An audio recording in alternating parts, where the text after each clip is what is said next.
2 more minutes. Welcome to the Transportation Agency from Monterey County Board of Directors meeting Wednesday, February 26, 2025. It is now 9 a.m., so we can call our meeting to order. We'll start with the quorum check and call to order. District 1, Supervisor Alejo. Linda Gonzalez, alternate. District 2, Supervisor Church. Present. District 3, Supervisor Lopez. Priscilla Barba, alternate. District 4, Supervisor Askew. Present. District 5, Supervisor Daniels. Kimberly Craig, alternate, present. City of Carmel by the Sea. Here. City of Del Rio. Here. City of Gonzales. Here. City of Greenfield. Here. City of King City. Present. City of Marina. City of Monterey. Present. City of Pacific Road. City of Salinas. Here. City of San City. Present. City of Seaside. Here. City of Soledad. Here. AMPAG. Here. Caltrans District 5. Here. Monterey Bay Air Resources. Sean Boyle, alternate here. Monterey Regional Airport District. Monterey Salinas Transit. Here. City of Washington. CSUMB. Present. Chair, we do have a quorum. Awesome. Thank you. We'll go next to the Pledge of Allegiance, and I'll welcome Mayor Lopka to your first meeting. And would you like to lead us in the Pledge of Allegiance? Thank you. Ready? Again. I pledge allegiance to the flag of the United States of America and to the republic for which it stands, one nation, under God, indivisible, with liberty and justice for all. All right. Do we have anyone with us today for public comment, general public comment for items not otherwise listed on the agenda? If you're with us in chambers and can stand up, or if you're with us on Zoom and can raise your hand. We'll do 2 minutes. I'd like to make a public comment, please. Okay, I see that one hand raised or 2 hands raised. We raise our hands and I'll call on our public comment. Okay, we'll do 2. Dwight Stump, please proceed. Thank you for joining us. Okay. Thank you. Good morning. As you know, I received an award last month for my work in promoting AI adaptive signals as a better alternative than roundabouts for Highway 68. While I appreciated the award, I was shocked to see what was printed on my certificate that stated, the results may improve conditions along the heavily congested Highway 68 corridor in advance of the ultimate roundabout project. Yes, the ultimate roundabout project. It certainly is clear to me and everyone else reading it that the word ultimate is defined as final and happening at the endpoint of a process. TAMC staff continues to describe adaptive as an interim solution in communications and in letters to Caltrans, which of course means temporary. While I understand that adaptive needs to be installed and evaluated to show it performs better than roundabouts in peak commute, and thus making roundabouts unnecessary, this ultimate statement does not reflect that concept. Words matter, and they make me and those in the public reading it feel that there is a separate agenda going on and that adaptive will not be given a fair evaluation that could save taxpayers $200 million and give a better result. So I am asking the board if that statement reflects your intentions and that installing 9 roundabouts is the ultimate goal, regardless of the performance of adaptive. I see the 2025 budget for today's meeting includes $120 million for installing 3 roundabouts in the first phase. From a taxpayer view, it seems prudent to stop spending more money on roundabouts that may not be needed if adaptive performs as expected. If the board really committed to trying adaptive and to cancel the roundabouts if adaptive outperforms them, the public deserves transparency. So I'm asking for truthful answers about the agenda for AI adaptive versus roundabouts. Thank you. And I sent more details in a letter to each of you, including a Pinecone article. Thank you very much. Thank you for joining us and thank you for your comments. We'll go next to the phone number ending in 837. Hello, can you hear me? We can hear you. Thank you. Yes. My name is Brian Rosen, and I'm very concerned about the public not being given the answers that they deserve. You know, Lisa Reinheimer told Coast Weekly that it would be $120 million a mile to bring back the train, and TAMC is saying it's 220 million or around that amount. And people aren't getting a really straight answer, and we deserve openness and transparency. Then there's that famous MST rail memo where Todd Muck is talking about how MST owns land, as does TAMC, right next to where they want to do the Fifth Street station for the surf project. And when I brought that up, the list of lands that TAMC owns, they said, "Oh, we're not talking about that. That land's not in there." Well, why not? That rail memo should stand. And seems like there's a huge conflict of interest. There's not as much of a conflict of interest with Elon Musk, who's gutting all the agencies that are regulating him, but the federal agencies, but there's still a conflict of interest, and this needs to be addressed. You know, not counting the on-ramps and off-ramps, you're only bypassing 4 miles of traffic, freeway traffic on the surf. What about the rest of the next 18 miles or so of 2-lane Highway 1 and all the backups on that it's not going to do anything about, and you're spending all that money? This is not fiscal responsibility. We need fiscal responsibility in our government, and we need to do something about this. We need to put this money towards the train, and that's what the public wants. They don't want the surf project. This is what the bureaucrats and the politicians want. Thank you for your comments, Brian. Thank We'll you. go next to the phone number ending in, what was that, 705. Yes, good morning. Can you hear me? We can hear you. Thank you for joining us. Yeah. Good morning, TAMC board members. Lorna Moffett here. 2 Mondays ago, I waited on Baranda Road in Carmel Valley for the 5 o'clock bus to arrive. It was a very cold evening. The bus never came. Taxis weren't available, and Uber too expensive, and friends unavailable. So I waited for the 6 o'clock. A friend came at 6, and we waited until 6:17 for the bus, but it never came. So my friend drove me to the Rancho. On the way there, I looked for the 24 to see if it was just late, but still coming. There was no bus, and my friend can vouch for this on this. So I called MST, Lisa and Mr. Cedric, but they never responded. So I ended up calling Supervisor Daniel's office, and Claudia was able to get someone to call me back. Veronica from TAMC told me there was an emergency ride service available, but it turns out there is not. MST used to have an after-hours call service where they would pick you up, but not anymore. I was stranded on Carmel Valley Road all night long, and if this happens again, I'll have to call the police to take me back to Monterey, because friends aren't always available. And I want to please you to insist that MST write up a grant proposal from Measure X funds for an after-hour call service so people like me aren't left stranded in the cold and dark all night long. Perhaps it could be taken out of Mr. Cedric's variant salary of $250,000 a year, which could reimburse Uber services.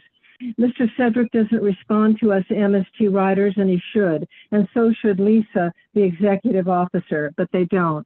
So I must appeal to you. This kind of service is one of the many reasons why people prefer to drive.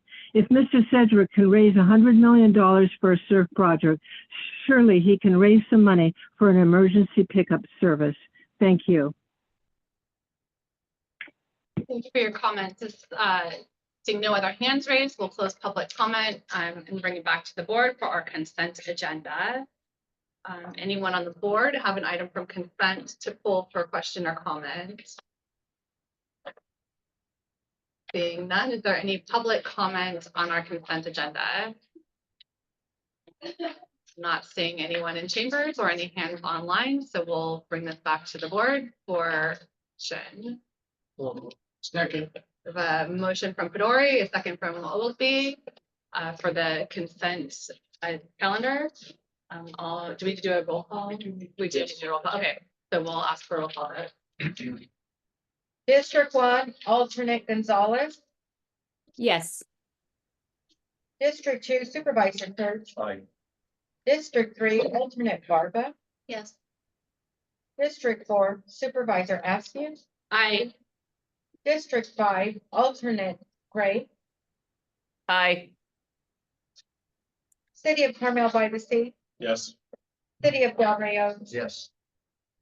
City of Gonzalez, Aye. City of Greenfield, Yes. City of King City, Aye. City of Marina, Aye. City of Monterey, Aye. City of Pacific Grove, Aye.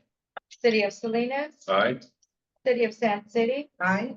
City of Seaside, Aye. City of Soledad. Aye. Chair, the motion passes unanimously. Great, thank you. Item number 4 on our agenda today is to gather for our TAMC board group photo. However, I'll pass it to Todd, but I think we were going to suggest delaying this to a future meeting. So that we have a larger audience. a larger group, but- We're missing several of our regular board members today, so we suggest that we postpone it for a future meeting. If there's agreement with that, you all look so great though. Everyone came like dressed in ties and jackets and, Yeah, I just have a comment. I think for future, I mean, I know we're missing some members, but Todd, if you can just let us know in advance, so that way people can be here, and that way we can make sure that we take them. Everybody's aware. yeah. I know that the National Association of Counties is meeting in DC this week, and so it will always be hard, I think, to get everyone here. But You're welcome to have this photo. we could just take something, so we've got it, which may be another option as well, We'll take another one. and then take another one. But thoughts on that? Good, just to, okay, let's just take it. Let's take one, so we've got something. Okay, Okay, sorry.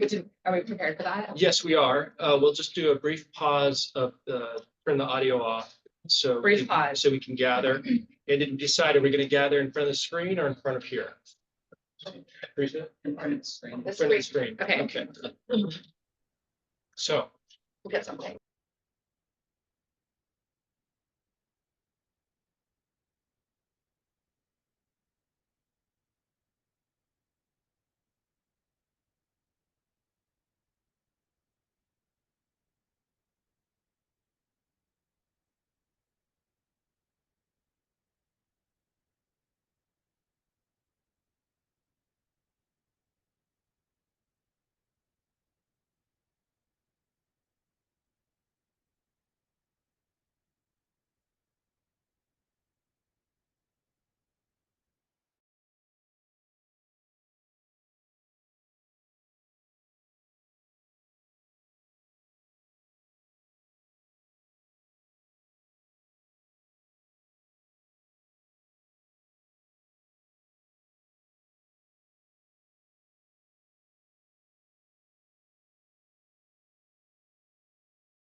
Bob will take over.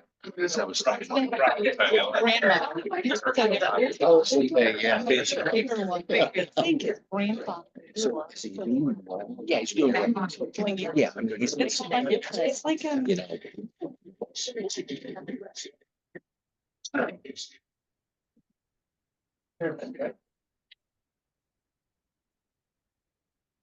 Okay, look good again in our next meeting and we'll do this again with the rest of the crew.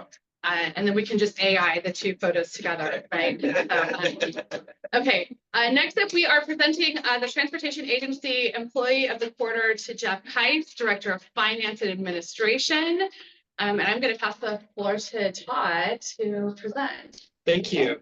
So, Employee of the Quarter, Jefferson Keiss. It is hereby certified that Jefferson Keiss, Director of Finance and Administration, has been selected by his colleagues at the Transportation Agency for Monterey County as the Employee of the Quarter for October 1st, 2024 to December 31st, 2024. The agency employees recognize Jeff for his professionalism, diligence, knowledge, and most notably for updating our financial systems and helping organize our invoice tracking system.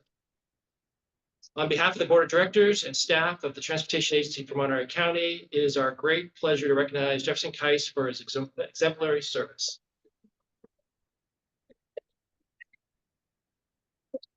All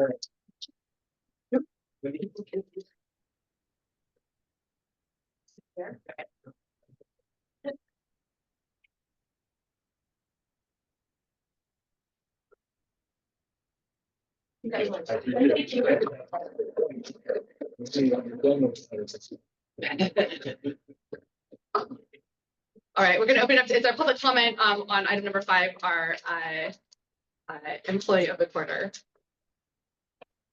All right, seeing that, we'll move on to, oh, we do. It's hidden by the record button. We have it hidden by the record button. Okay, public comment on item number 5 and phone number ending in 837. Thank you for catching that. Phone number ending in 837. This is public comment on our Employee of the Quarter.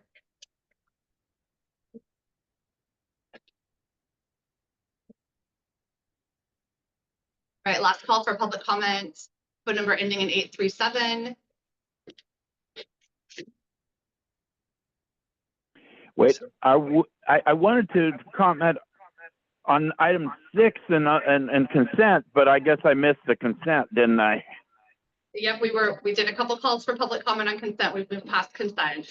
I'm sorry, I'll comment on item 6, but I don't think we're there yet. On item number 5, this is Employee of the Quarter. Thank you. I'll do it. Thank you very much. Sorry about that. And phone number ending in, okay, thank you all. Okay, we're on item number 5 right now. We're closing item number 5 and we presented our Transportation Agency Employee of the Quarter resolution. Moving on to item number 6, this is our unmet transit needs public hearing. And we have Aaron Hernandez presenting on our public hearing.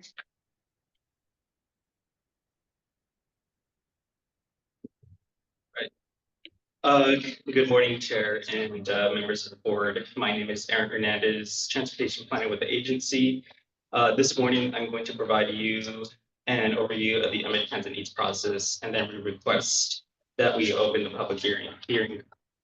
The unmet transit needs process is required by the State Transportation Development Act under the Local Transportation Fund, which allocates a quarter-cent of the general sales tax that is allocated statewide and comes back to the county on a population basis to support public transit services.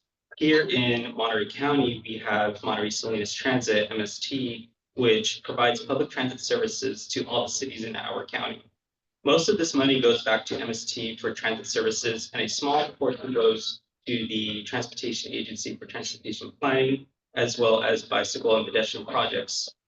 As a requirement for using these funds, we have 2 public hearings per year to identify any transit needs that are not currently being met. We will have this morning's hearing, and there's another planned hearing to take place virtually at the MST Mobility Advisory Committee meeting on March 26th at 2 p.m. The public comment period of the unmet transit needs process is open until April 17th, and comments can be submitted during the hearings today or at the MST Advisory Committee in writing via email, by phone, or through our agency's website. Once the public comment period closes, staff will gather a list of comments received and determine whether MST can meet these needs through schedule adjustments, or if they are a longer term need that requires additional grant funding. A running list of past year's unmet transit needs and their status for each is posted on the Transportation Agency's website. So that concludes my presentation, and I'm happy to answer any questions from board members before the chair opens the public hearing to accept comments. All right, is there any questions from the board? I have a question. Thank you, Chair. I just forget and need a refresher of between TAMC and MST, the unmet transit needs. It sounds like that's something that we're supposed to do. And maybe as our proxy, MST does most of that. So I'm not sure if we're talking about MST, we're talking about TAMC. So can you clarify that, the roles? Yes, so as part of the requirement under the Transportation Development Act, regional transportation planning agencies like ourselves were required to undergo this unmet transit needs process. So we do as what's required in terms of doing public outreach with these hearings, gathering these comments. And then once that's done, then we actually review those comments with MST. And really MST are the ones that are making these determinations at the end. But at the very end, this is also required for us to do our TDA allocation in June as well. Thank you.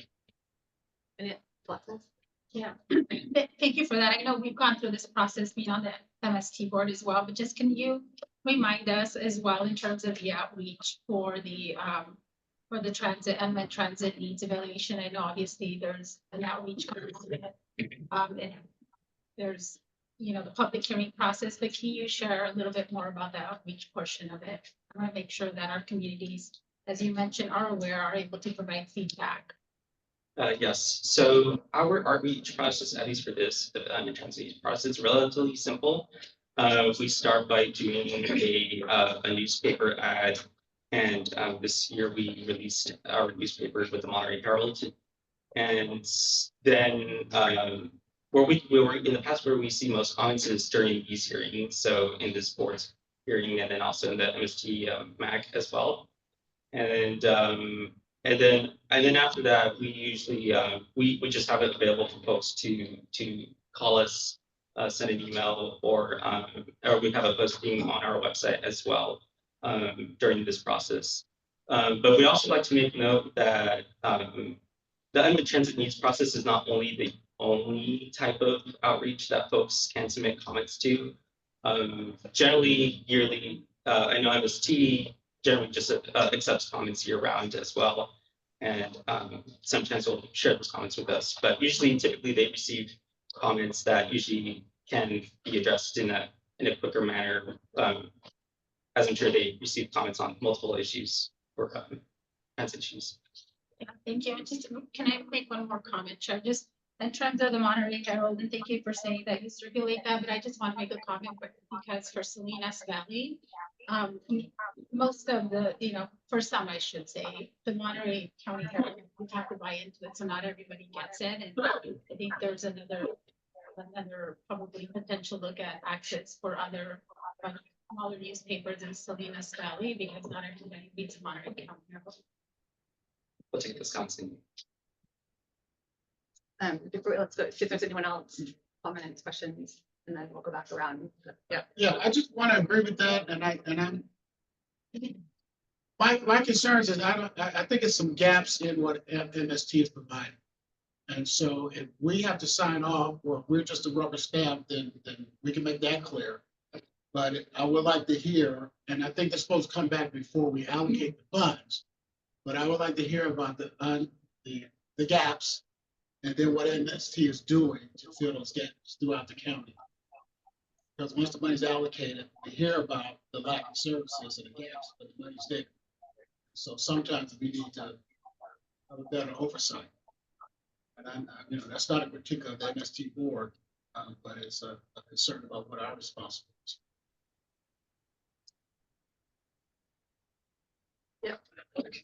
Earlier in public comment, non-action items, we heard about emergency service, and I think that TAMC and MST have gone back and forth providing more or less on-call emergency rides, that kind of thing. But that comment wasn't given to this item on the agenda, but it relates to this. So is that the kind of comment that TAMC and MST sort of keep track of and respond to, even though it's not given in the right format? And what is the status of giving emergency rides to the type that was of a concern to that speaker earlier?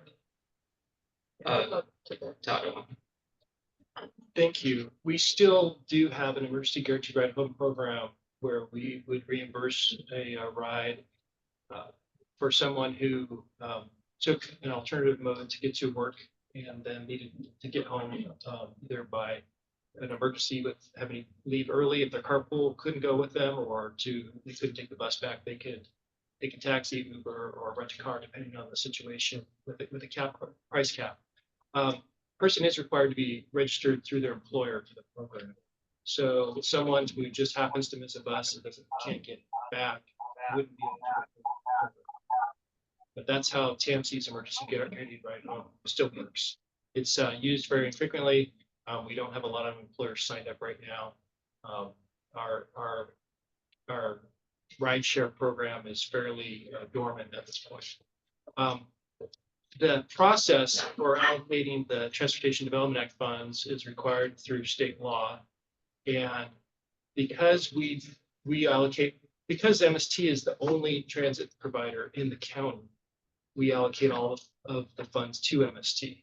So there's really not a lot of room for us to make a decision on whether we allocate it to MST or not. So this hearing is a part of the state law that provides an opportunity for people to make comments and provide that information to MST through us. But we're not in a role where we can tell MST how to use the funds. If we really were upset with MST, we could maybe withhold funds from them, but that's pretty severe. Okay. Thank you for the refresher. That's helpful. Thank you. Any final questions from the board? Yeah. Sandoval. Well, can we get information on that program sent out to us? I mean, it does seem like would be some form of gap for people who are not employed, or they're employed, they're not signing up. So we can reflect those in the comments.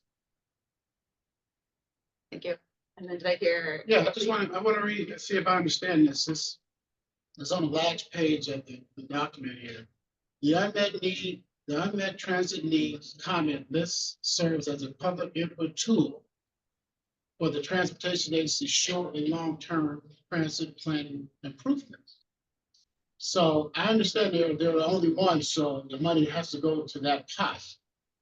But if you're saying there's nothing we can ask them to improve on, if there's nothing that we can do, then I don't understand the long short-term planning. We share the comments that we received with Water Solutions Transit. They evaluate whether they have an ability to meet those needs within the funding that's available. And because all of the funding is already spent on transit service, they would have to make decisions on how to change their service based on the existing amount of funding that's available. So MST does evaluate each of the comments that's received and provides feedback whether they can make some modifications. They have in the past changed some routes based on the comments. So it's not that there's no feedback or change as a result of this process. It's just there's no additional money available, so they have to make some trade-offs. Right, that's just, I appreciate you clarifying, because that's not how you left it at first. Sorry. I just want to add one point.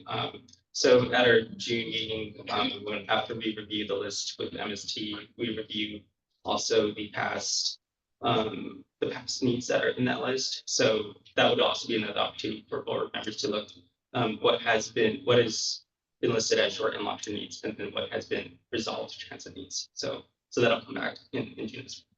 Great. All right, let's go to our MST representative, and then we'll open the public hearing for the official public comment. Yeah, thanks.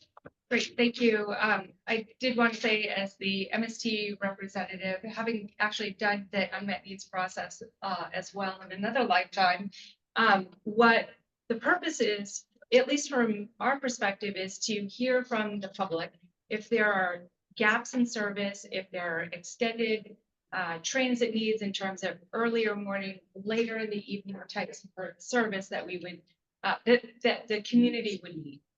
There is an example of an unmet transit need that we filled a number of years ago. And that is the line 25 that goes from Salinas to CSUMB. So when we do find that there are gaps in service that we can meet with the funding available to us, we will fill that gap as part of the process that you all are going through here. Some of the factors that go into whether or not MST can absorb that potential gap in service are whether we have enough drivers to actually deliver the service, whether we have enough funding, whether we have enough vehicles to also deliver the service. So there's a complex set of factors that we look at when we're ultimately looking at the list, the extended list that is available through this process. So we're always open to hearing from the public as to what their needs are, not just through the unmet sort of the very governmental unmet transit needs process, but we also have customer service lines available throughout the week, and we are constantly hearing from our passengers about whatever service issue that they have, whether it's the bus didn't arrive on time, or it passed me by, or I want to get service later in the evening, earlier in the morning. There's a problem with this particular bus stop, or I think we should have service from this point to that point, or more frequent service. So we have that available all the time for people to give us feedback. So that's all I wanted to say. Thank you. So with that, we're gonna go ahead and open the public hearing. And we will call on phone number ending in 705 for comment. Yes, board members, Lorna Moffett here. That is completely untrue. I'm witness to that. And I had a terrifying night trying to find a ride in the dark and the cold. They do not have a service. They say they do not. I call Veronica, as I repeat again, I was told had the emergency service available. I called, and Teresa, who is that service, told me no, it was not available. There was no such service. That's what she told me, for people like me riding the bus. So MST, if this $24 million, if that's what we're discussing, maybe that could go towards having an emergency service pickup program like the MST used to have in the past. But they don't have it, and Lisa and Mr. Cedric do not get back to me, haven't yet. I've left messages on their machine, and they never get back.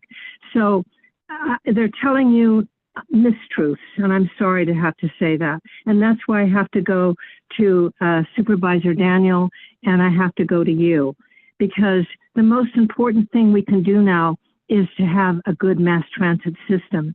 And I urge every TAMC member to start riding the bus so that you can understand what the real needs are.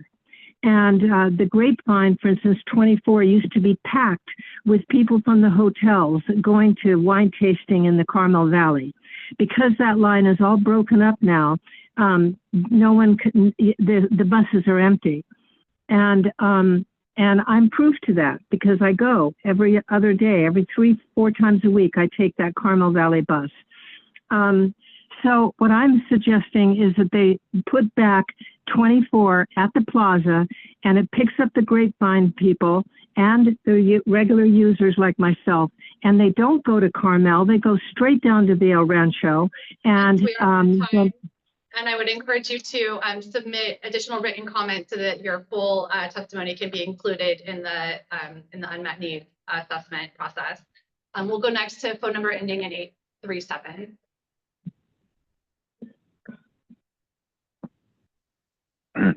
Hello, Brian Rosen here. There's no raised hand function that I see on the computer, so I'm doing it on the telephone.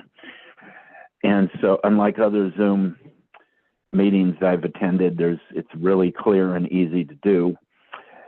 You know, line 24, I remember when Frank Pachansky was the executive contractor. They had a day like it was the 25th year anniversary of MST or 50th year or something like that. The bus rides were 5 cents. And the bus 24 was loaded with people. I mean, going out to the valley.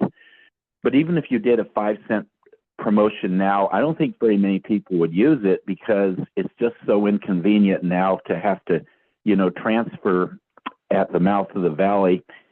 And apparently under the new direction, Mr. Cedric doesn't feel that's a good idea to have it like it used to, but it worked pretty well for a very long time.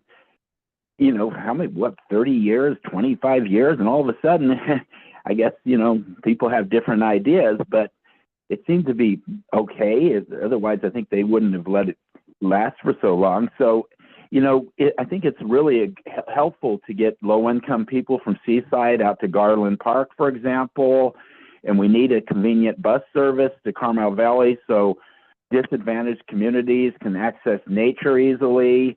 And as well as Big Sur, we need a good bus to Big Sur. I understand I think it's been canceled now. It was like 3 or 4 months a year, but if that's promoted, that is, people without cars and low-income people really deserve access to Big Sur. And we hear so much talk about equity, but nothing seems to be being done. So I'm just kind of disappointed in these 2 routes, and I would like to see some changes because we really need access. MST keeps talking about access to, the ocean and the Right, surf thank bus you for your line. comments. We are out of time. And again, I encourage you to submit your full Thank testimony you. so that it can be included in the Thank public you. hearing. All right, with Thank that, we're you. going to close the public hearing. And I don't believe any board action is needed on this item. All right.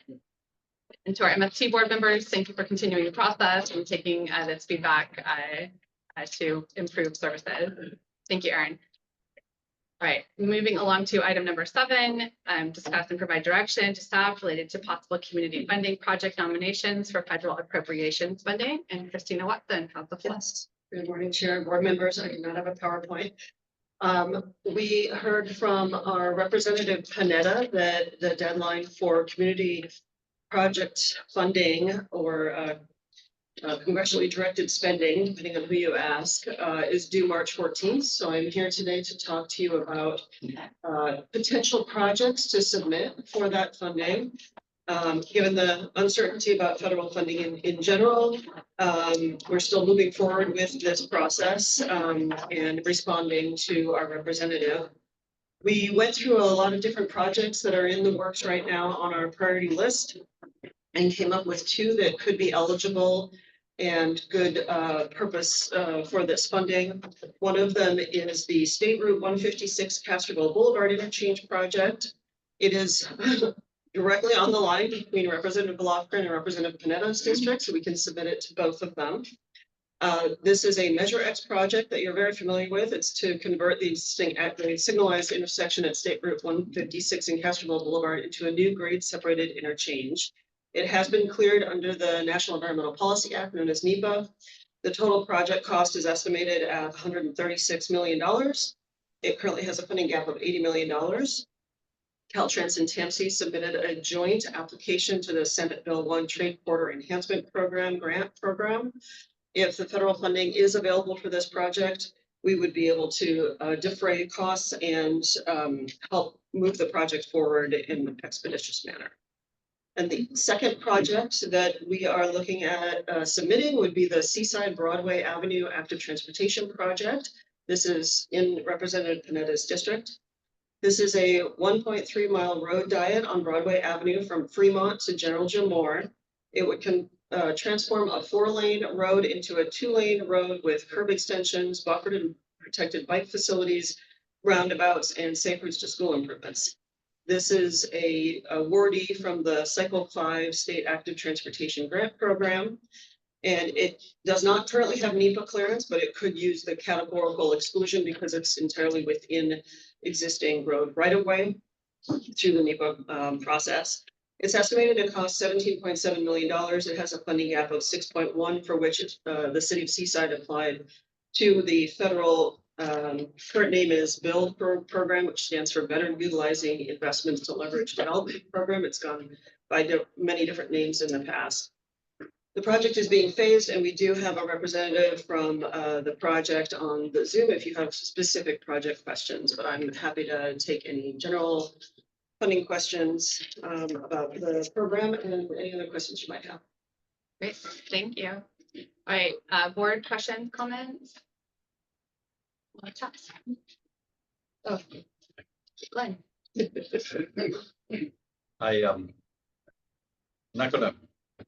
I'm gonna not speak directly to the Broadway one because I don't want some mayor's district here, but I'm gonna speak more just to the road diets in particular.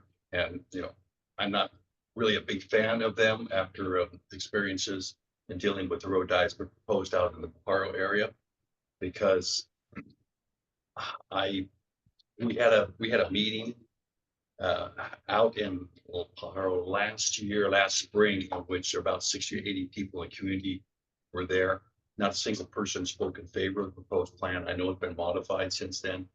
One of the things that came up as a real concern for me is that when you're having a congested area, and I don't know how this is, but when you get to that peak time where it's congested and you've gone to a road diet, yes, it's worsening it, and you know, it's supposedly only setting traffic back 2 or 3 minutes. But my big concern with those is for emergency vehicles. Because when you have a congested road and you've nailed it down to just one lane, that came up in that discussion. And I found it pretty compelling, frankly. Besides the added congestion, I don't think really addresses our need for trying to address climate change by having cars on the road more often, spewing out carbon gases. So I just wanted to kind of state that in particular where I have some concerns with road diets. But I leave that to each jurisdiction to decide at least they stand. Great. Thank you. Any other comments? Bruce. Thank you, Supervisor Church. City Marina is road dieting Del Monte Boulevard. When you come off the freeway heading from Monterey to Marina. And emergency provision was a major piece of the planning. So I'm going to think about this more and review what we're doing for emergency planning, but that was paramount to the road dieting. So thank you for bringing that up. Yeah, thank you for the information. I just have a question. Mine's a little bit different in terms of the two projects that have been proposed, because I know obviously there was funding that was allocated for the US 101 South of Salinas Auxiliary Project. And given the situation that we have with the current administration and the potential of whether we're going to get federal funding or not, my question is, why wouldn't did we secure already all the money that we need for the US 101 project? And why are we not looking at finishing some of the projects that we have in works and seeing if we can get allocations to finish off those projects instead of proposing additional projects that may take us longer to complete? Can I answer that? The projects these are projects that we are proposing to our congressional representatives to pick up and promote. And we try to match up projects that they will find attractive so that they'll include them in a future bill. They don't always include projects that we propose. Projects that are closer to being ready to build, more shovel ready, that are the most attractive to our congressional representatives. And funding for earlier stages and projects are not hardly ever picked up by them for funding. And in the case of the typical dollar amounts that are available here, we're in the $1 million to $2 million range. That is not going to move forward the 101 South of Salinas project at this point. We have funding for the current and next phase of the US 101 South of Salinas project, so that project will continue to move forward as fast as it can go through the process. The two projects that we've proposed are both very close to being ready to construct. So that was one of the key criteria that we used as we were trying to find good projects that matched up with what might be attractive to our congressional representatives. Yeah, no, Thank you, Todd, and I understand the process. I know what they're looking for, but I think for me it was, I mean, I don't know the timeline and where we're at with the US 101, but given that you already had secured an allocation back in 2023, looking at, is it possible to be able to phase out the project so you do have phases that are construction ready, right? That we can say, look, we already have shovel-ready project lawyer. We're not concentrating on projects that already secured funding, so we can move on and finalize those projects instead of, obviously, we know we have a lot of projects, but that was my question. Are we looking at it in those contexts, given the current situation that we have with limited federal funding? So that was my question. I understand the process. Thank you. But yes, we are looking at phasing out that project. That is exactly how we do look at this in that context. The auxiliary lane that was added with the prior federal allocation is a good example of a small project that we could do that could be funded by that process. You'll get an update next on the 101 early phases of the US 101 project. And as that project goes through more design and environmental process, we will be looking at breaking out phases that we can do it earlier than the bigger project. So there will be other opportunities in future cycles of this federal process. Next year, the year after will be more appropriate for that. Any other questions, comments on item? Anyone want to also take it out to public comment and we'll bring it back for action. So it looks like we have Lorna Moffett and then Brian Rosen. We'll start with Lorna. Yes, excuse me. Once again, funding is being proposed for road and traffic improvements instead of putting funding for getting people out of their cars. You're making it more convenient to drive and more time consuming to take mass transit alternatives or carpool services. Thus, we have battery storage problems relating to the demand for energy to service EVs at EV stations and our food problems. Lorna, if I could ask you to keep your comments specific to item number 7, which is what we're discussing right now. Yes, I am. And I am. And you're discussing giving funds to solve these traffic problems and road problems at these specific areas. And I'm saying if you would use that money instead to provide better mass transit and make it less convenient and keep that so it's not convenient for drivers and they would have to use and want to use mass transit, maybe we could get somewhere. So you're using that money to make it that road more convenient for drivers and less convenient for mass transit. So that's my question, my comment to you. You've got to start thinking in the opposite direction. Thank you. Thank you. And we'll go next to Brian Rosen. Hi, Brian Rosen here. What the public really wants more than anything, I think, and I think you'll find that to be true if you survey the public. They want to bring rail service back to Monterey from San Francisco. That is a good corridor. Mr. Mello was right, who introduced legislation every year to bring it back, and he expected like he could do it in 5 years. But he was right. It would do even better than it used to because there was a lot more. He noted there was a lot more traffic congestion. Well, there's a lot more traffic congestion now. And there's huge connectivity for this. I mean, Gilroy, San Jose, San Francisco, Oakland. I mean, it really is a needed corridor. And we need to press Mr. Panetta. He's giving plenty of funding to commit genocide in Israel. He could at least give some funding to have a decent train to Monterey and work towards it. And you need to please tell him to demand that he work towards bringing back the train and giving funding for the train. And you have a lot of influence. You're all a bunch of powerful politicians, and you're the power elite. So please do what the public wants and press Mr. Panetta to bring back funding for rail, to bring back rail to the Monterey Peninsula. Thank you very much. Thank you for your comment. We'll bring this back to the board, and I'm happy to entertain action Just a quick or question. question. On these two projects, have we spoke to Amanda's office to see if there's one more desirable? No, we have not. I brought it to you first. Okay.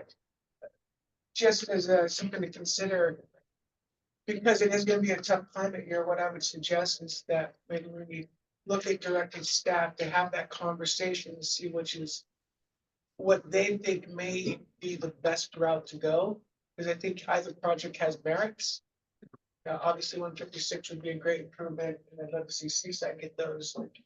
But it's about being successful and getting the grants. So that'd be my suggestion to the group. And if I'll just jump in and then we'll maybe Mayor first and then I'll jump in. Yeah, I think my understanding is both of them are being recommended, so. Oh, yeah. Yes. Oh, I'm sorry.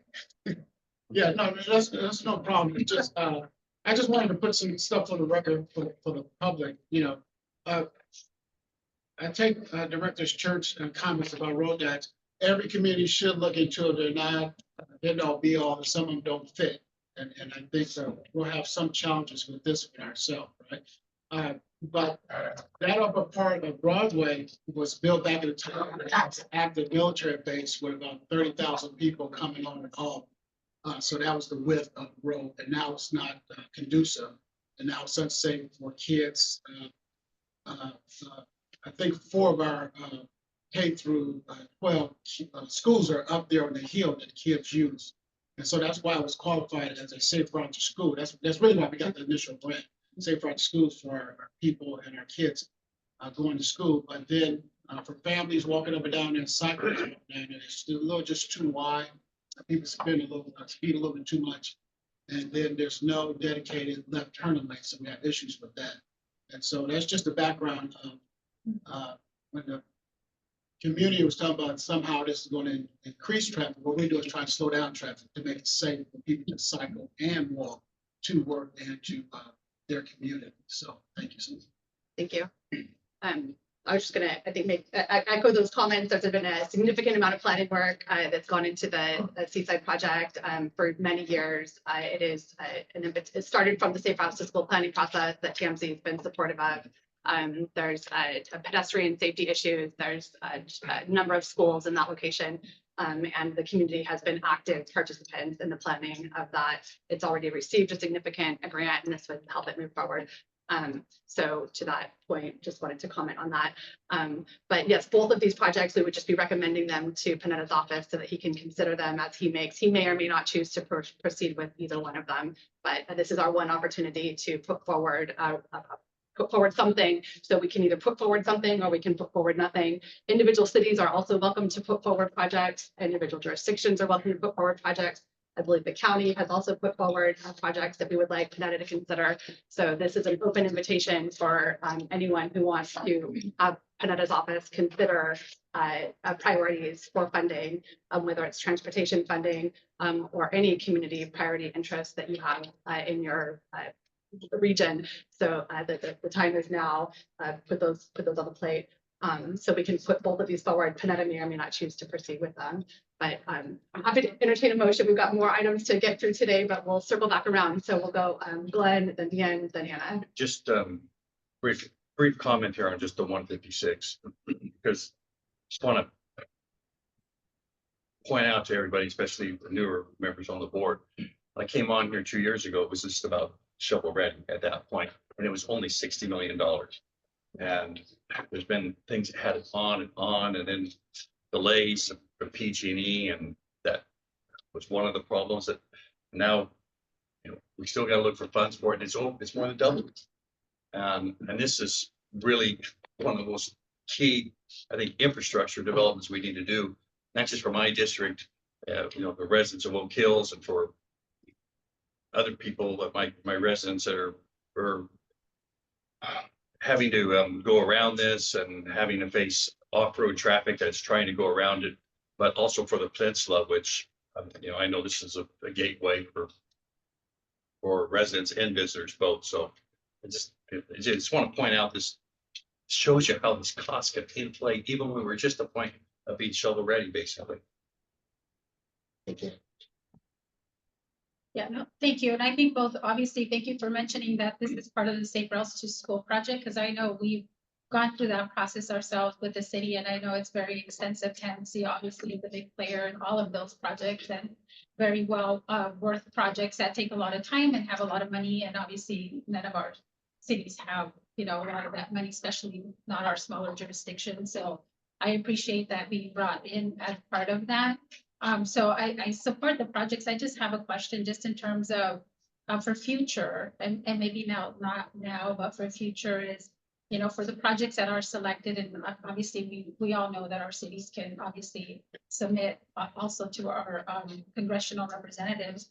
But how does this board go about selecting the projects that are going to come forward? Like, do we have a process where the board selects, or where Todd, you recommend certain projects based on, you know, funding, based on, you know, project readiness? I mean, because I think it's important for at least for me coming into this board, making sure that I'm ready for next time to say, hey, we all have worthwhile projects. How do we make sure that they also come to the table?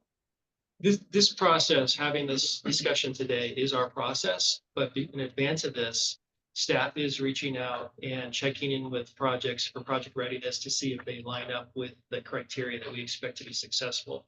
We checked with Soledad on your I'm sorry, it's the Pinnacle Parkway, but there's a specific project that we'd worked with an application with the city, and we were trying to see if that fit. I mean, we've checked with other jurisdictions with projects we thought could be good applications, but we didn't think they rose to the level of being approved to being accepted.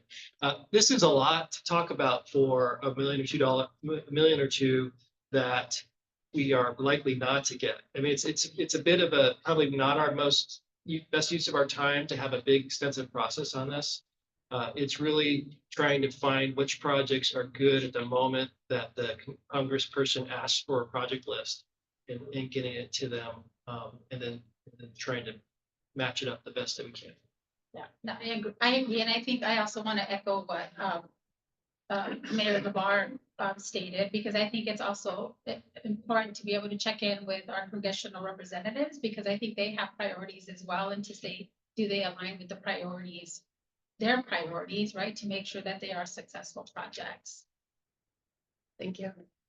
Right, happy to entertain action on this, or is the motion? Yeah, just a real quick Yep. comment. I just wanted to remind some members of TAMC that maybe newer on board that 156 project is actually almost in my mind a compromised project, because we had the vision of roadway bypass to get around 156 for safety. For many years, we've looked at that, but we walked away and said, well, that's not doable. It's not fundable, a variety of hurdles. So 156 Casterville piece is really the first thing that we want to accomplish for the safety of that district. And thank goodness we do have Measure X, so we have the self-funding mechanism to be able to have some matching funds. But certainly, and I echo Supervisor Church's comments, the frustration is the cost, the time, but almost every large project, where my memory being attempting, it does require the look of, these are very difficult, complex, expensive, and worthwhile. But anything that's worthwhile, sometimes it takes 6 to 10 years to achieve, such as the 101 project that we're facing, that we know is going to be not really completed until the 2030s. So the project of 156 and the project for Broadway, I support both of those with the continuing ask to get the funding so that we can get them to a position in years forward where they do match the criteria of whatever comes out of Washington and Sacramento. So I support these two, and sorry it's so limited. Thank you. Yeah, I suggest we move forward with the staff recommendations. Second. Right, we have motion from Fedori, and second from LeVar. Second from LeVar, and we'll take a roll call vote. District 1, alternate Gonzalez. Aye. District 2, Supervisor Church. Aye. District 3, alternate Barba. Yes. District 4, Supervisor Askew. Aye. District 5, alternate Crane. Aye. City of Carmel by the Sea. Yes. City of Del Rio. Yes. City of Gonzalez. Aye. City of Greenfield. Yes. City of King City, Aye. City of Marina, Yes. City of Monterey, Aye. City of Pacific Grove, Aye. City of Salinas, Aye. City of Sand City, City of Seaside, Aye. City of Soledad. Aye. Chair, the motion passes unanimously. Great, thank you for that rich discussion. If I could just make a quick comment to that, I do try to meet with the board once or twice a year individually, and that is a great time to talk about any projects that you're working on that you think would be good for this process. And we do talk with your public works staff on a regular basis. We're tracking projects like this in your jurisdictions where we can keep an eye out and maybe help find grant funds and fund sources for your project. So always happy to have those conversations throughout the year. Thank you. All right, next up, we're moving on to item number 8, which is to receive a report from Caltrans regarding interim safety improvements on US 101 south of Salinas. And we've got Doug Blice here to present. Guilty. All right, thanks. Good morning, I'm Doug Wilson here, principal engineer and project manager. We created a team, really outstanding team with our help with Caltrans, and we have the project manager with Caltrans here, Meg Henry, to discuss. I think really exciting. You couldn't have set us up better. We've been working the team on how to face this project, US 101 south of Salinas, and see how we get short-term, interim improvements that align with our ultimate goal. So with that, I'm going to hand it over to Meg. Good morning, everyone. You might remember that I was here back in October and I gave you an update on the Southwest Winds project at that point. And I promised that I would come back at the beginning of 2025 and talk to you about the safety improvement project that we are also implementing or initiating right now that runs as a short-term step toward the longer-term improvements that we are going to be doing in the corridor. So today I'm going to present on a brief overview focused more on the safety project, but with its connection to the overall long-term improvement project. Before I get started, I just want to stop for one moment and I want to thank and acknowledge Supervisor Lopez, who's unfortunately not here today, and also his Chief of Staff, Priscilla Barba, who last year were instrumental in many of our engagement meetings. We actually held 45 public engagement meetings in 2024. And they were a great help to us. Their leadership was really inspirational to our group, and we really appreciate all the support we received from Supervisor Lopez's office. So the Southwest Salinas corridor, I think it's needless to say there are existing safety issues. I'm going to go really fast through these first few slides. I think we all have a really strong understanding of the safety concerns that come as a result of the 11 at-grade intersections between the Airport Boulevard interchange and Schular. And this is a great photo that shows you, the condition that we are looking to manage right now, specifically left turns onto and off of local roads on the highway system. During peak periods, there are so many cars on the highway now, there's really not a safe gap a lot of the time to make the turn. And you can see a truck trying to do that just here and a car approaching it. And we know that 100% of the fatal collisions in this particular part of the corridor tend to be as a result of left turning movements, and a good portion of the serious injury collisions as well that come as a result of the left turn movements at these particular intersections. Because of all of the collisions and fatalities that have occurred in this corridor, our headquarters triggered us to do a safety study. I mentioned to notes here in October, and the outcome of the completed safety study by our district staff is a recommendation for a shorter term project to sooner close all of the medians for all of 11 intersections in the corridor due to the high safety risk that we have in front of us. So I'm going to talk now about some of the details of what we are beginning to develop with that project, and then I'll ultimately end with the timeline for that. So the safety project overlaps exactly with the Southwest Salinas long-term corridor improvement project. Some of you have seen this map before. We've been using it in our Southwest Salinas project meetings. The orange line shows the Southwest Salinas corridor project work, the portion of the highway that we're working in. And then the gray dots are all 11 of those at-grade intersections that we are now addressing the long-term project, but in this shorter term safety project. So what are we gonna do with the safety project? The safety project is a simple project. We are going to close the median at all 11 intersections. This will preclude all left turn movements both onto and off of the highway at all of those intersections. So 7 of the 11 are public roads: Hartnell, Spence, Eckhart, Potter, Esperanza, Sylvia. The other 4 are driveways. We will leave in the median closure, we will leave 2 gaps specifically for emergency vehicle turning movements. And we are in contact with CHP to discuss the placement of those and the configuration of those. And we also, with this project, will make some adjustments to the stop control at the Chuar southbound round intersection. This is just an example of a median barrier, and I like this one because this is up in Prindale. Most people are probably familiar with the work that was done up there not so long ago, and the median barrier that's there now. But just to give you an idea, this is a local road that still has right in, right out access to the main line of the highway, but the barrier precludes left turning movements. So that's what we're proposing. This is just an example of an emergency opening in a barrier. So ours more likely will be with a concrete barrier, although we do intend to have some double thriving at places where we have drainage issues to allow water to flow through. But something of this nature, and we are, like I said, working with CHP to place this and ensure that it works for them for emergency turn movements. And then this is the diagram, and I apologize, I don't have a north arrow on this image, but this is the southbound off ramp at Chuar. So north is coming down off the bottom right-hand side of the screen, Highway 101, and south is up to the top left. So this shows 5 stop signs. 3 of these already exist. So we already have a stop sign at the end of the southbound off ramp as you enter Chuar. In May of 2024, Caltrans, in conjunction with Monterey County, implemented a stop change at Grant and Main. We reconfigured the stop change at the Grant Main intersection. So we now have stop signs on northbound Grant and southbound Grant, but we have a free flow across the bridge to make that left turn or right turn.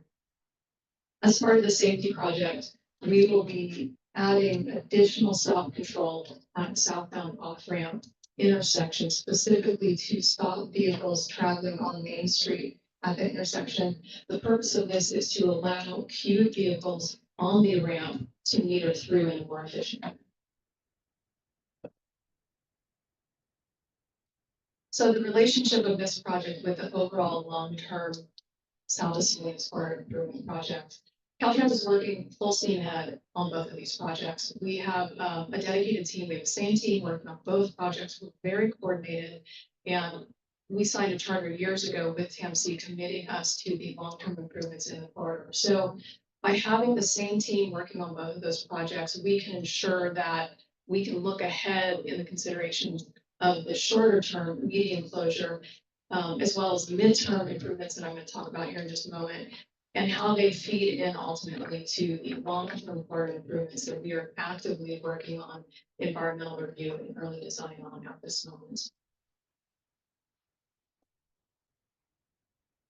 So the long-term project, I just want to pause here and show you this map. This looks, as you can see, just about identical to the existing condition map that I showed you, except that ultimately where we're headed with the long-term improvement project is to relocate both the Chuar, the existing Chuar interchange and the Abbott interchange, relocate and reconstruct to modernize both of those interchanges, and then connect them with frontage roads on both the west and east side of US 101. So the ultimate goal of the long-term project will be to completely close all at-grade access onto the highway. Right now, with the short-term median closure, that will just preclude the left turn movements across traffic, but right in, right out will still exist. But ultimately, when we come to deliver this long-term improvement project, all of the access will go away. We will have a freeway condition. This will be a freeway facility, and we will have frontage roads to connect all of the businesses,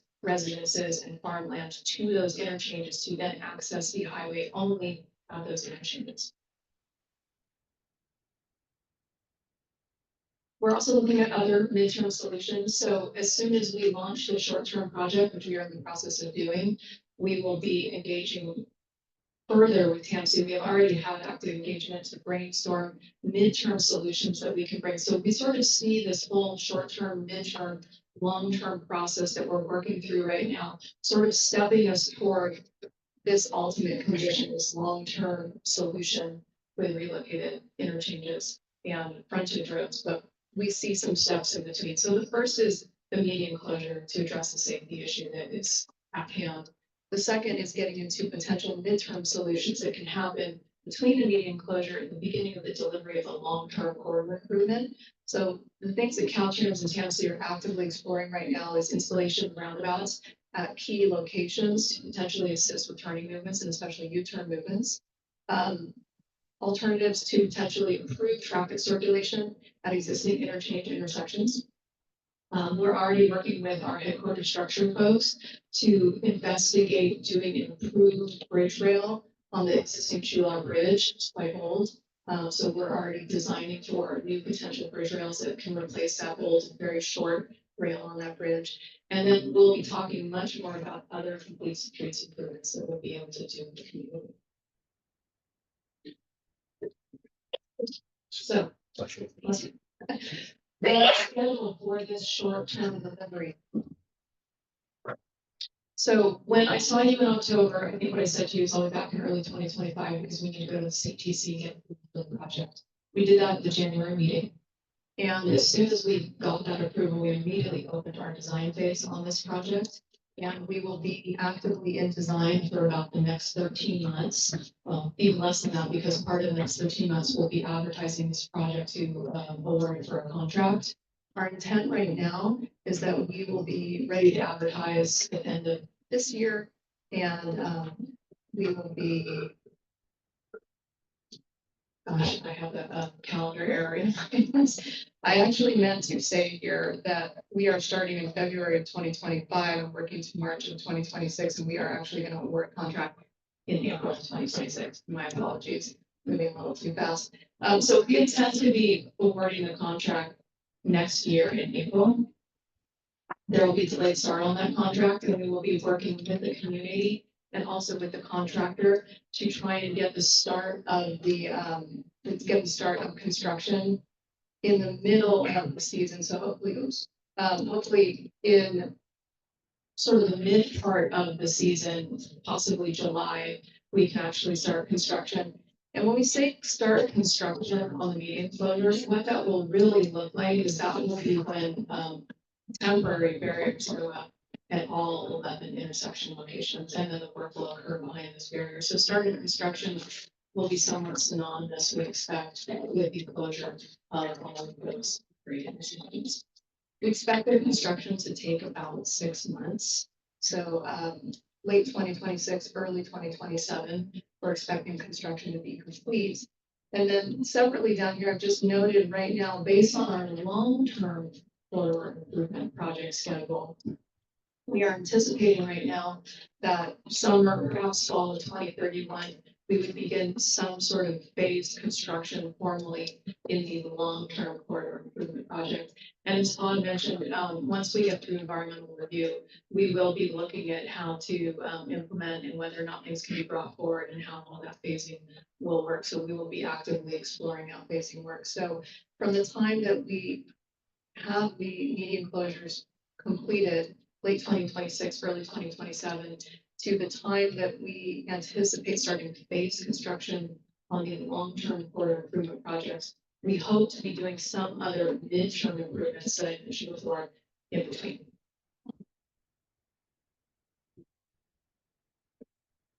So what's really next as far as coming out to the public on this project? We'll be working through the course of this year in parallel with the design and finalizing the design on the median closure with public messaging campaign.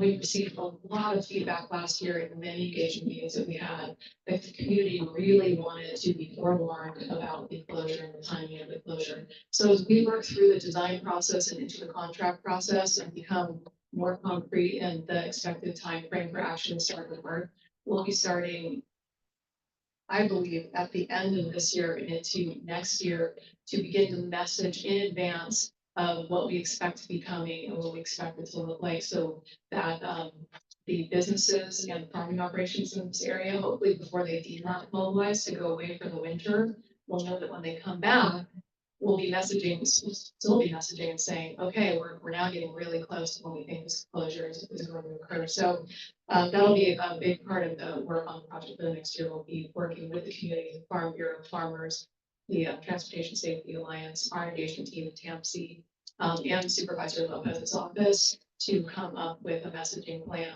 so that folks know well in advance of the actual closure.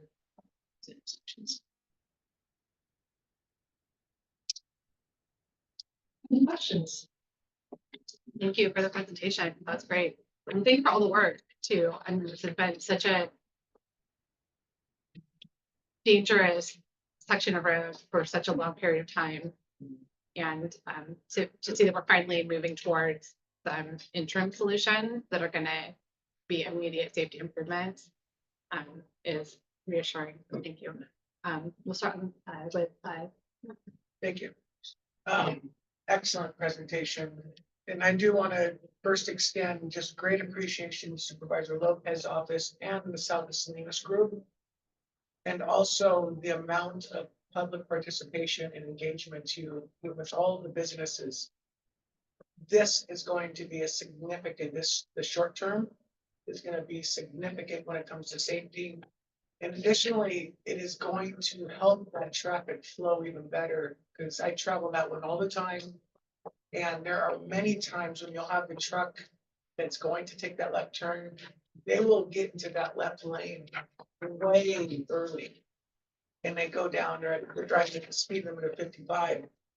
And you just see that traffic start backing up. And when I see that, to me, and I don't know how you capture this, but individuals, their stress levels start increasing as that traffic backs up and that slowness happens. So there is a component where people are going to be traveling in a less risky manner, because I do feel that when I don't want road rage is not really quite the right sentiment, but that stress does create people who drive differently than as a defensive driver. So that change alone will make a big difference in that flow traffic. And those left turns, yes, those are absolutely unsafe. And Prudendale is the best example of when you stop those left turns, the deaths immediately started decreasing. Because I remember when I was younger, that was called Blood Alley. And unfortunately, that turned down to us south of 101. So I'm looking at that getting fixed. So I'm all in favor of all this. So thank you. I just really want to say thank you to Meg, Caltrans, TAMC, and I think everyone on this board for supporting this project. It's been a long time coming, and I think as a collective, realistically, we're going to be saving lives, closing down these medians. And I know in conversation with CHP, they also completely agree with closing them down and just the huge impact it's going to make on all of our communities. But really, thank you to everyone for this. Okay. Yes, thank you for the presentation. This makes me feel so good as a driver on that road. Just driving, I am always stressful for those left turn lanes and trucks pulling across the road, you know, and so it's just, it will give me confidence, more confidence and the feeling of safety to if we once we get this implemented. So thank you. Thank you. Anna? I want to say thank you so much, Megan. Thank you to Caltrans and thank you to the TAMC board and everyone, the South of Salinas group, and also the CHP, because I know we part of some of their committees that they've had. I want to say, Priscilla, I think we've been part of those committee groups in the last couple of years, and you know, there's staggering data in terms of the fatalities off of 101, and unfortunately, many of them are under the age of 30.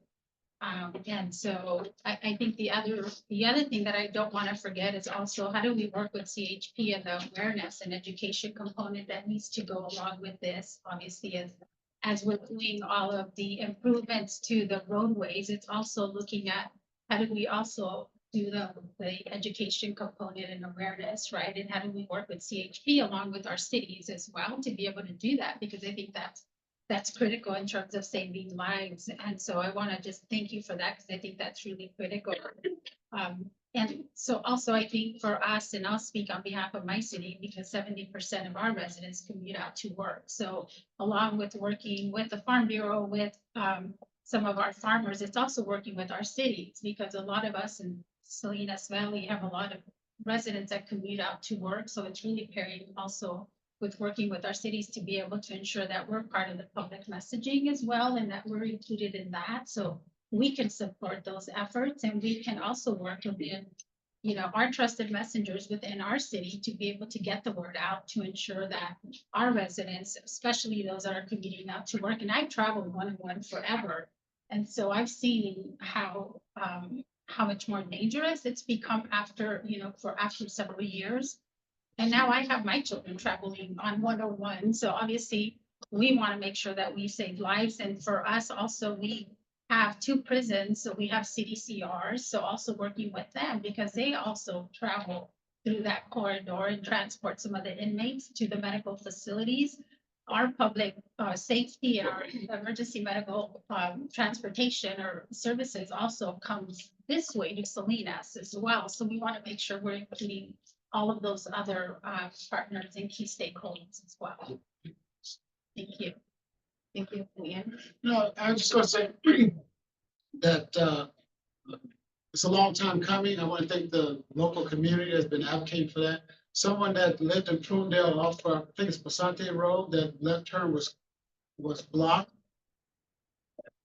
That's what.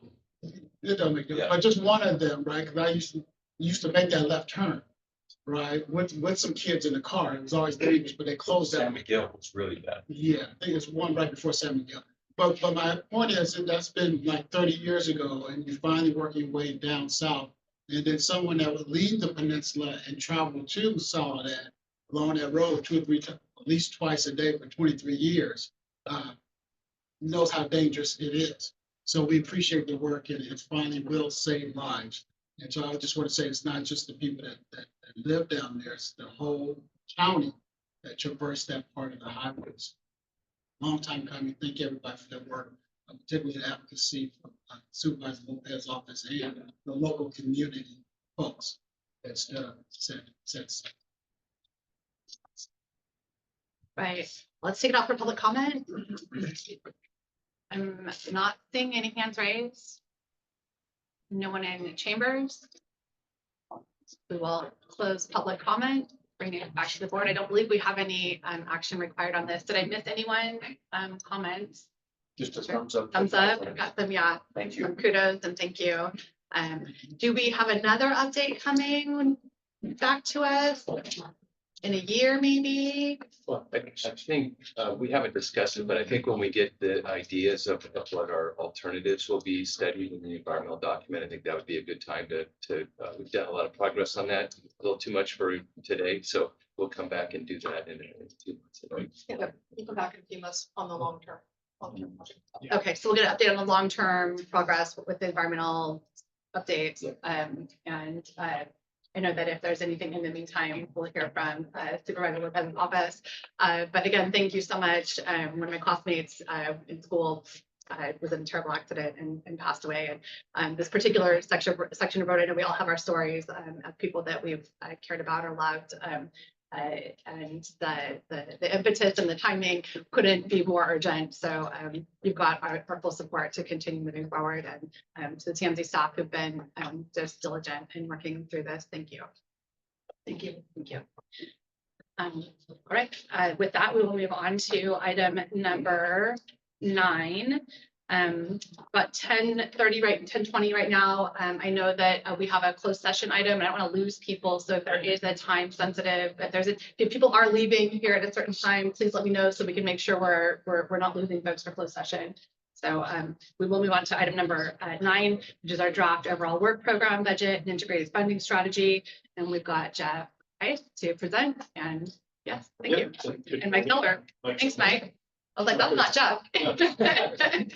Gonna tee things up for Jeff. Mike Zeller, TAMC's Director of Program and Project Delivery. I'm going to give an overview of the budget and overall work program process. So this is an annual process that we do where we bring the draft budget and overall work program to you, which is the final that comes back in May.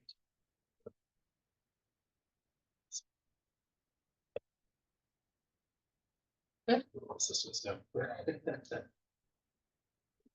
So we have three different components that we use through our budgeting process. So the first is the overall work program. So this has all of the work elements and the tasks that we anticipate to do over the coming fiscal year. So this would be from July 1, 2025 through June 30th of next year. And this is the basis for the annual budget. So essentially, the overall work program takes the dollars that are in the budget and translates it into tasks and deliverables that we accomplished by staff. The budget itself is the business plan, the roadmap for the agency. It outlines the board's priorities for what activities that we are choosing to spend our time on with our limited funding that we have coming through the agency. It's a focus of the first upcoming fiscal year, but then we also do a look ahead of the next 2 fiscal years to see where we anticipate revenues and activities to be added. And then finally, we incorporate the integrated funding strategy. So this is the 5-year look ahead at regional programs and projects that don't typically flow through the budget. So this is where we'll have environmental design, construction funding on projects that could span multiple years. So rather than showing those in the budget and inflating the budget numbers, we show those in the integrated funding strategy, and it shows the schedule and funding pathway for these projects and how we're going to bring them forward. So just to give a quick highlight on a few of the activities that are included in the overall work program for the upcoming year. We're in the middle of updating our regional transportation plan. This is the long range planning document that looks out over a 25-year plus period for transportation improvements in the county. We've been working closely with all of your local jurisdictions to update the project lists that go into this and what you're expecting to happen in your jurisdictions, along with the revenue estimates. We'll have some workshops that we're coordinating with AMBAG coming up in April. And a draft of the document should be ready for release for review in December of this year. We're also working on our Vision Zero strategy. We received a federal Safe Streets for All grant to develop regional Vision Zero strategies for all the jurisdictions in Monterey County that do not currently have one. Currently it's Salinas and then the city of Monterey that have strategies currently. So we're working to develop them for all the other jurisdictions in the county, and this will allow all the jurisdictions then to be eligible for additional grant funding to go after implementation projects. The priority here is to look at where collisions and safety incidences are highest in local jurisdictions, coming up with a priority list of safety projects, and then, like I said, being able to set those up to go after future rounds of funding. We're also in the process of working on the North Monterey County Safe Routes to Schools project. So this is similar to the other Safe Routes to Schools initiatives that we had talked about in Salinas and Salinas Valley. We have a steering committees with a participatory budgeting process that's set up. So currently we're looking at working with the County of Monterey to go through the list of projects that have come out of this process. And then we'll have an election for the community to vote on the different projects coming up in the next couple of months. And then finally, just wanted to highlight the Highway 1 Elkhorn Slough Climate Resiliency Project. We received a Caltrans planning grant for this, along with community designated funding. We're developing a planning and environmental linkages study that will look at different alternatives to address climate change and sea level rise through the Highway 1 Elkhorn Slough corridor. This planning and environmental linkages study is then the first precursor to going into a full environmental document. So this helps us look at different alternatives and set the stage for us to take that next step. And then briefly, I will run through some of the highlights of the integrated funding strategy. So like we had talked about State Route 156 Castroville Boulevard. What you'll see in the strategy is our shift to go after additional grant funding in this latest Senate Bill 1, Cycle 4. We will hopefully find out about those grants later this year with the award next June. And this will allow us to fully fund that project. And we talked about the additional cost increases. This will place a higher portion of state funding on the project rather than having to use local funds to make up the cost increases from the utility communications. We also have the scenic State Route 68 corridor in there, and you'll see that we're finishing up the environmental process and then looking at going into design and then ultimately construction for the phase 1, which is the first 3 roundabouts at Corral de Tierra, San Venancio, and Lewis Grade. We're setting this up to try to go after the next Cycle 5 of Senate Bill 1 funding for this project. And we're also in the process of completing a comprehensive multimodal corridor plan that will allow us to be eligible for the Senate Bill 1 funding. And then finally, you just heard about the update for the US 101 project. So we have funding in there currently to get us through the environmental process. And Caltrans and TAMC staff are working closely on implementing that along with the robust public outreach process. So with that, I will hand it over to Jeff to talk about the numbers. Good morning, Jeff Keiss, Director of Finance and Administration. TAMC manages, we have custodial control over 5 or 6 different funds of money that pass through us and are used for programs or passed on to agency partners. And I've listed them here. Okay. Funding sources, that's H3 for All piece, Mike just mentioned, is the only piece of federal money we've got currently in the budget. The majority is state and local funding sources. It is an acronym soup there. You have a guide on your table in front of you for what all the acronyms are. Measure X obviously is significant as a revenue source for us, particularly to leverage for other funding sources. Our budget breaks down into operating budgets and the direct program budget. Operating is really the basics for staff salaries and material services and our overhead. The direct program budget is really the program dollars that flow through the OWP that gets filed with Caltrans. And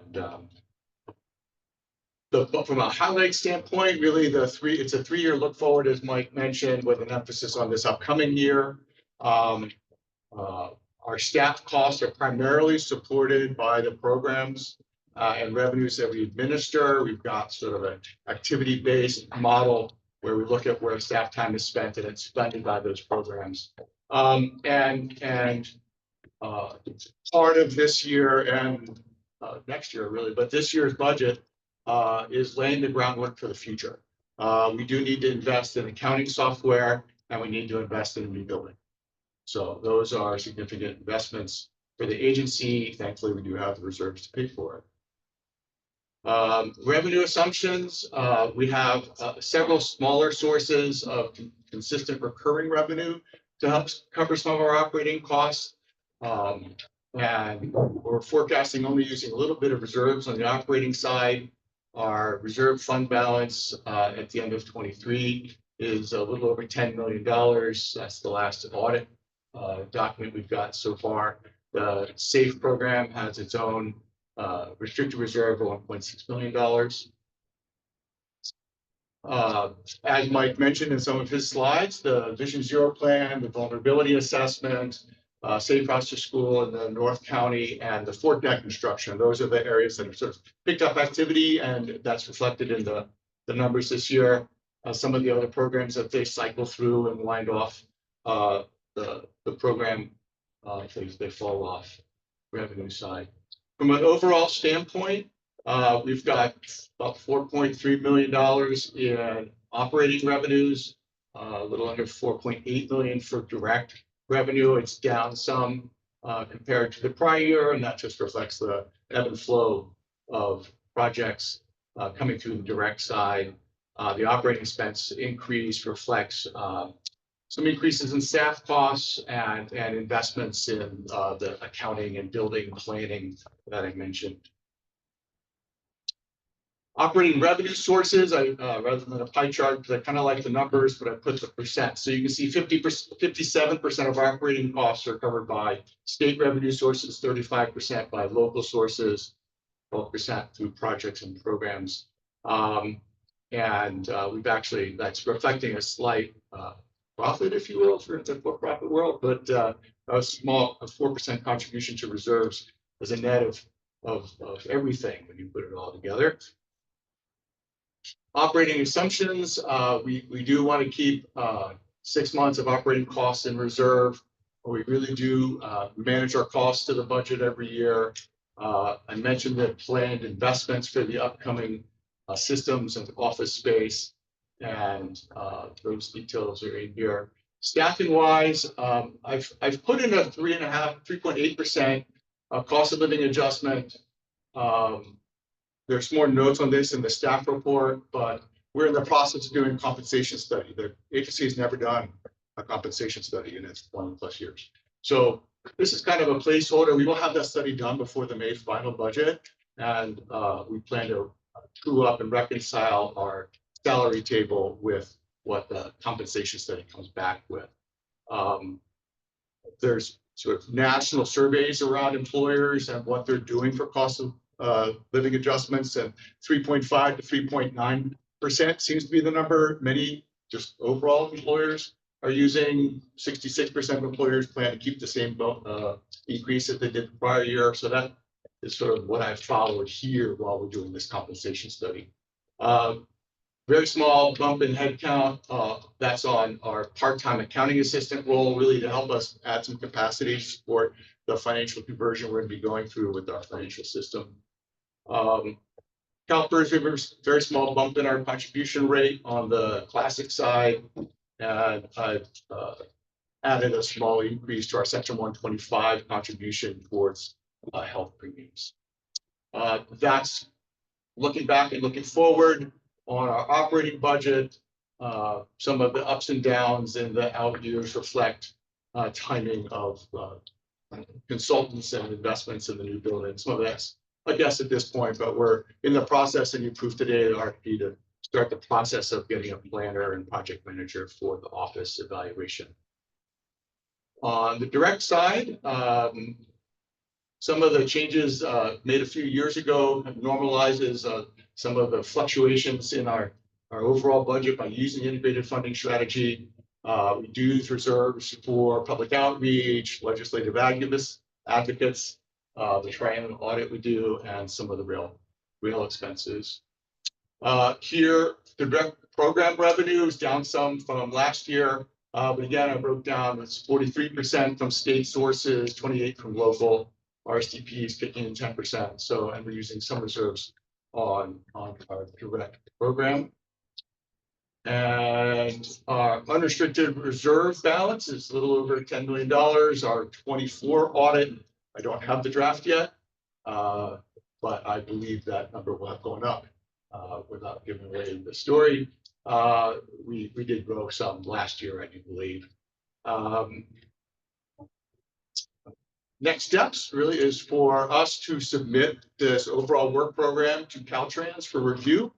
And we will continue working with a consultant doing the compensation study to look at those numbers, and any changes to projects and grant awards that might sneak in over the next month or two might also be reflected in the May budget. And then in May, we'll come back with our final. So for that, we're taking to action. Any questions? Thank you. Good presentation, and it's the second time those of us on the executive committee had a chance to hear it, but it's always good to hear it again. So let's start on the slide to move our way around. Good. Fine. Well, just one question, before operating, what is the total that we are having coming in from the sales tax? Yearly? So Measure X is receiving 37 million or so. 37 is the current number. Mhm. Thanks. And yeah, let's see, 38. 38. 39. 39. Mike. 39 would be on 40. Oh, wow. 39, 40. Let's go 41. All right, come on, keep going. Yes, and so that's in its own separate fund with the county treasurer. That probably has at least $8 million in it right now. Thank you. Question? All right, let's take it out to public comment. Any questions, comments on our draft overall work program? This is item number 9. Public comment on item number 9. I'm not seeing any hands raised. All right, we'll bring it back to the board. And we throw the slide back up that has our, we do need some action on this. There's a lot of information, so I want to make sure everyone understands and has a chance to get their questions answered. But yeah, 3 recommended action on this item. Bruce. I don't know if this question is appropriate, but it's to ask for a review of where we are on Port Tank as far as segments 1, 2, 3, and 4. But I can do this offline. Is that part of this budget item? No, it's not. I mean, we can talk about the project specifics separately. So I'm looking at a staff report and I'm seeing all the projects that are listed that we're funding. So that's why I wanted to know if this was the right time to ask the question. It's tied into this because the staff time spent on all of the Fortech segments are included in the operating side, and there's direct expenses related to the contractors. But most of those direct expenditures are reflected in the integrated funding strategy versus the budget. Okay, so it's in the staff report, but it's best approached some other time.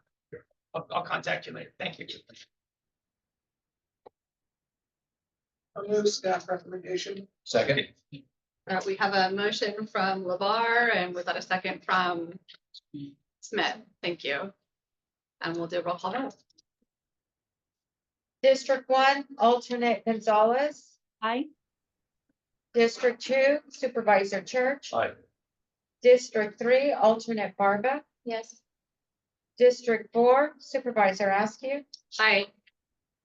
District 5, alternate Craig. Aye. City of Carmel by the Sea. Yes. City of Del Rio. Yes. City of Gonzalez. City of Greenfield. City of King City. Aye. City of Marina. Yes. City of Monterey. Yes. City of Pacific Grove. Aye. City of Salinas. City of Sand City. City of Seaside. Aye. City of Soledad. Chair, the motion passes. Okay, we've got Gonzalez back in the room. Okay. Can we have the motion repeated? So we're, Oh, thank you for so, our legal counsel. City of Gonzalez, welcome back. The motion that's pending is whether to move staff approval for item number 7, or excuse me, number 9, relating to draft overall work program budget and integrated funding strategy. As you've just joined us, what is your vote? Aye. Thank you. And Salinas too. And Salinas. Oh, you abstained. Okay. What's that? Salinas is abstaining? Yes. Yeah, they were out of the room. And then we got our online. Okay, we did. Okay, perfect. All right, so we made it. Yeah, we're approved. Okay, very good. Thank you. All right, moving right along to item number 10, receiving reports from transportation providers. We'll start with Caltrans Director Report and Project Update. Good morning, directors, chair, Brandy Ryder. I'm the deputy district director for planning and modal programs for Caltrans from District 5. Just a couple of updates. The first update is you may have seen a press release that came out for a full overnight closure of Highway 1 at Rocky Creek, starting on Thursday, March 6th at 10 p.m. and going through Friday, March 7th at 6 a.m. And this switch signals the completion of construction of the southbound viaduct structure and marks an important milestone in repairs at Rocky Creek. In the upcoming months, crews will continue with repair work focused on construction of the northbound viaduct structure. So just wanted to note that for yourselves and also the public, and that there is a press release. So if you need more information, we can certainly share that with you. And then secondarily, I just wanted to give a quick update on Highway 68 signals. The District 5 staff continues to work on terms and conditions related to support costs and nearing completion for a presentation coming up in March. So I don't have a very detailed update today related to that, but in March, we will be bringing something back to the board related to those AI signals on Highway 68. And we continue to work on structural evaluation of the preliminary design for those particular improvements. So that's something that we're working on, but we will be coming back in March. So I don't have a clear date. So with that, I'm open to any questions that you might have for. Thank you. We'll go to our Monterey Peninsula Airport update.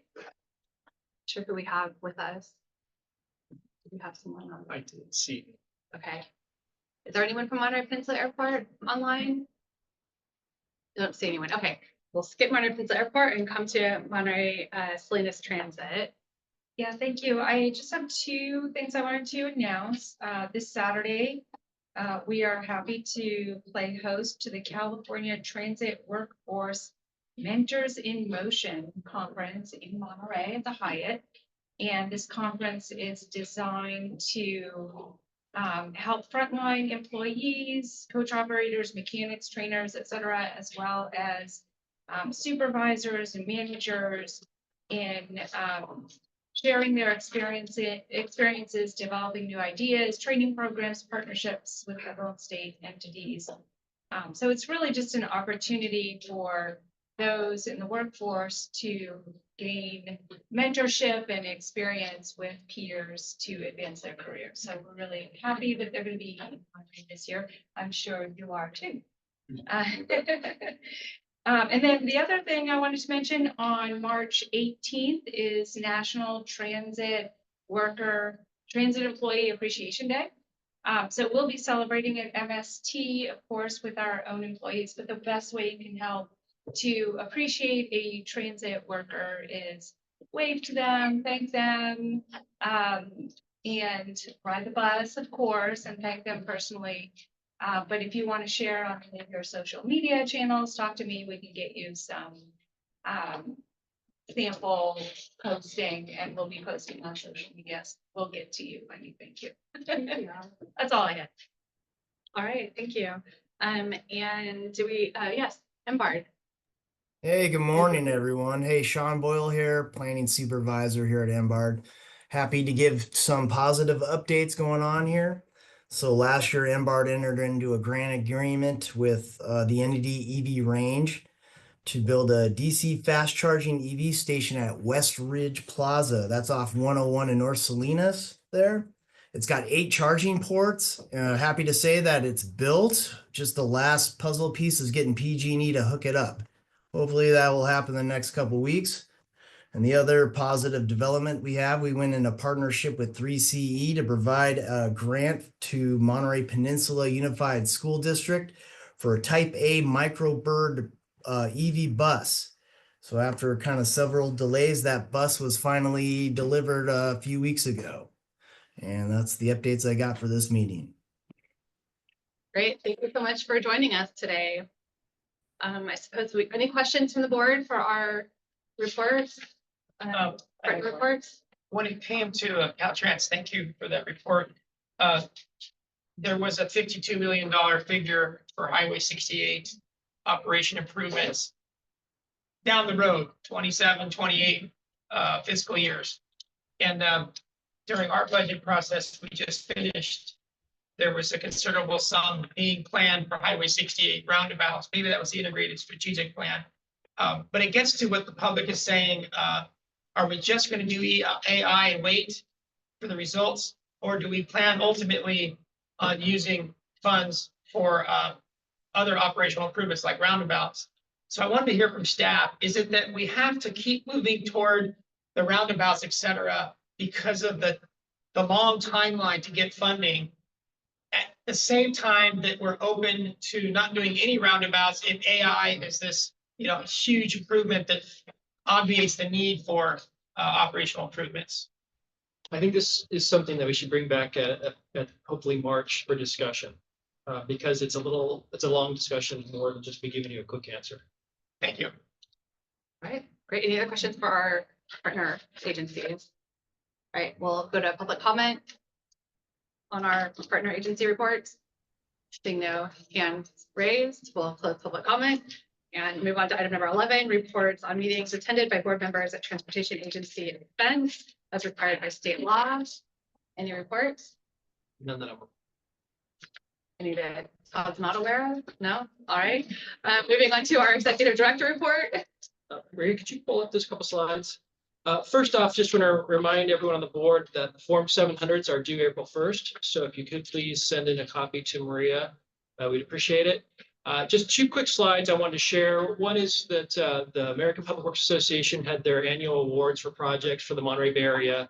And TAMC was part of the team with the city of Greenfield for the project of the year for a transportation project under $5 million. The next slide, please, Maria. And so it's fun to be recognized. This is part of our Salinas Valley Safe Routes to School program. This was part of the $250,000 that was designated to each city. And the city of Greenfield, one of the things they elected to do was to work on the street and add sidewalk that connected to the school. And one of the fun things about working at TAMC and how the world all kind of comes together is I was sitting at the American Public Works Association annual dinner with these awards. And at the table with me was one of the scholarship recipients. His name is Ricardo Osorio. He's a sophomore at Cal Berkeley in the civil engineering program. He's a city of Greenfield representative. And after we got the award and took pictures, I sat down and he leaned over and said, you know, I really want to appreciate you doing this project. I walked my sister to school on this new sidewalk. And it just connects all the things we do. And I just wanted to mention it. With that, that's my report. Great, thank you. And we'll go to announcements, item report 13, announcements and our comments from transportation agency members on matters that you wish to put on future transportation agency agendas. We've got Bruce's item that we'll put on a future agenda. Anyone else? All right, we'll move on to our public, we do have a closed session, and I'll let our council read us into closed session. And I think that we can adjourn the session. Okay, yeah, go ahead and read us in. And All right, we are going into closed session under government code section 54950 relating to the following items pursuant to the government code section 54956.9 Delta 1. The board will confer with legal counsel regarding existing litigation in 1 TAMC versus the city of Marina. Case note, or case name to follow. Number 2, Museum of Handcar Technology LLC versus TAMC. Case number present in the agenda. And number 3, Museum of Handcar Technology LLC versus California Transportation Commission. Respondent, PMC, real party in interest. Case number present in the agenda. And I believe that we are not going to have any items to report out. So it's my recommendation that we adjourn out of closed session. great, and we'll open public comment for any of our closed session agenda items. Any public comment? Raise your hand and we'll call on you. Seeing no hands raised, we'll close public comment on our closed session item 14 and take a brief break to clear the room. I'll adjourn from closed session. So thank you all for being here and we'll see you next month. Our next meeting will be Wednesday, March 26, 2025 at 9 a.m. here in the Monterey County Government Center, Schilling Place. First item, the first, as well as on second item are kind of related, but